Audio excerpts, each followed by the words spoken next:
যেখানেই যাক আমরা সেটা কন্টেস্ট করবো, আইনি প্রক্রিয়ায় আমরা সবকিছু মোকাবিলা করবো।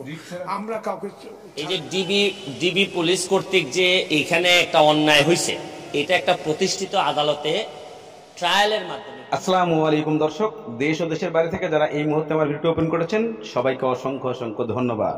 দর্শক, প্রথমেই শিরোনাম। আপনারা বর্তমানে আজকের যে নিউজটা দেখছেন সবচাইতে বেটার, যারা ব্যারিস্টার সুমন ভাইয়ের পক্ষে কাজ করেন, ব্যারিস্টার সুমন ভাইকে ভালোবাসেন, বেনজির আহমেদকে ফাটা জালে ফেলে দিয়েছেন দুদক।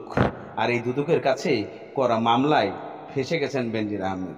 বেনজির আহমেদ কোনো ব্যাংক অ্যাকাউন্ট থেকে একটা পয়সা উত্তোলন করতে পারছেন না এবং পারবেন না।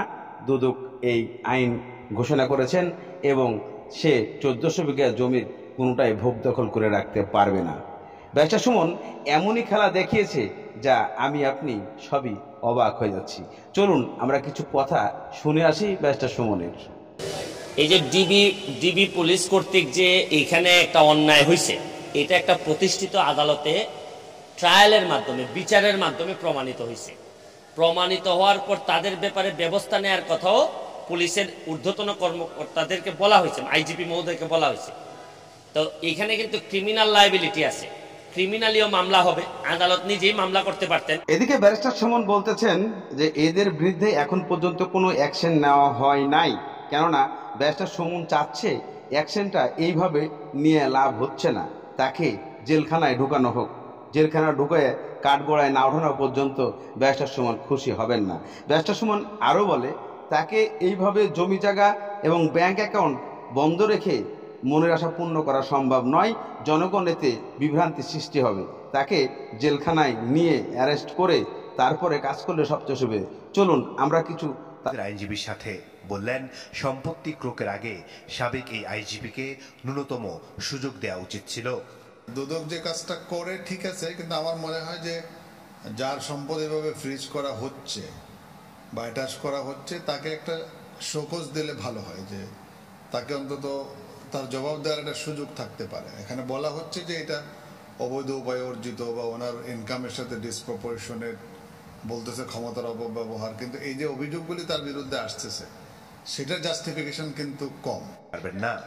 যে ব্যাংক অ্যাকাউন্টগুলো জব্দ হয়েছে, সেই ব্যাংক অ্যাকাউন্টে এখন থেকে আর কোনো টাকা জমা দেওয়া যাবে না, উঠানো যাবে না।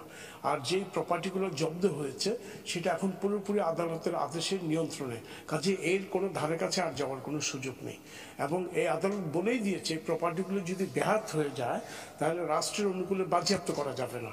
কাজে আদালতের এটা একটা কৌশল, কাজে এর ধারে কাছে কেউ যেতে। উনি ভেঙে পড়ার মানুষ না, উনি আইনি প্রক্রিয়া এটাকে মোকাবেলা করা যাবে। আইন সবার জন্য সমান। আপনারা যেখানেই যাক আমরা সেটা কন্টেস্ট করবো, আইনি প্রক্রিয়ায় আমরা সবকিছু মোকাবিলা করবো।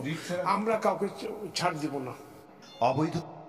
এদিকে বেনজির আহমেদকে বারবার ফোন দিয়েও পাওয়া যাচ্ছে না। বেনজির আহমেদকে ফোন দিয়ে না পাওয়ার কারণে তার উকিলকে ফোন দেওয়া হয় এবং সরাসরি উকিলের সঙ্গে দেখা করা হয়। তার উকিলকে প্রশ্ন করলে তার উকিল বলতে চায় যে দুদক যে কাজটা করেছে এটা মোটেও ঠিক করে নাই, কেননা তার সমস্ত ব্যাংক জব্দ করে এবং তার সম্পদ জব্দ করে তাকে বেকায়দায় ফেলেছে, তাকে কোনো সুযোগ দেওয়া হচ্ছে না।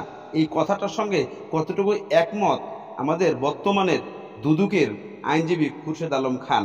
উনি বলেছেন যে যে রায় ঘোষণা করা হচ্ছে, যে নোটিশ দেওয়া হয়েছে, এটা কখনোই সম্ভব না ফিরানো। এখন থেকে সে এই ব্যাংকে কোনো টাকা ঢুকাতে পারবে না, বেরও করতে পারবে না, এবং যে সম্পদগুলা জমি জায়গাগুলো আছে এখানে সে কোনো নিজে ভোগ করতে পারবে না, সবগুলো কোর্টের মাধ্যমে